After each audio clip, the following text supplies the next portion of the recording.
একটা লাশ পাওয়া গিয়েছে কবরের পাশে, যে এটার কাফন এখনো যেভাবে দিয়েছে সেভাবে রয়ে গেছে। জোরে বলেন।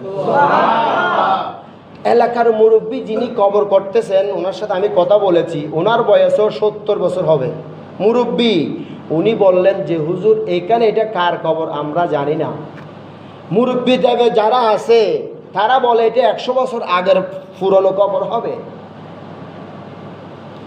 তো এখন ওখানে খবরের মধ্যে ভালো মানুষ খারাপ মানুষ তো প্রত্যেক জায়গায় থাকে, থাকে না? হ্যাঁ, একজন বলতেছে মাজার পাড়া ফেলাবে তোরা।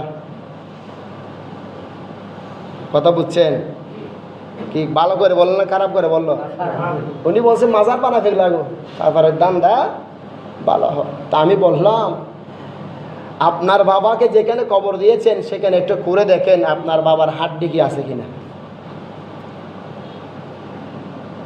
দুনিয়াটা এমনভাবে আমি অতিবাহিত করেছি, হালাল হারাম কিছু পার্থক্য করি নাই।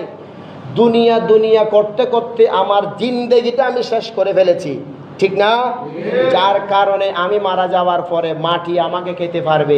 আর আল্লাহর বান্দারা যাদের জীবনে তাহাজ্জুদের নামাজ পর্যন্ত কাজা হয় নাই, বেহুদা কথা বলে না, কোরআন তেলাওয়াত করে, ফজরের নামাজ থেকে শুরু করে এশারের নামাজ জামাত আদায় করে, মানুষের সাথে অন্যায় আচরণ করে না, তাদের শরীর তাদের কাপড় মাটিয়ে খেতে পারবে না, মাটিয়ে খেতে পারবে না।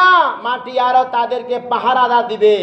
মাটি বলবে তুমি দুনিয়াতে ন্যায় নীতি নিয়ম পালন করে এসেছো, নবীর সুন্নাত, কবরে এসে তোমার টেনশন করতে হবে না, আমি মাটি আছি তোমাকে সাহায্য করার জন্য। জুড়ে বলো।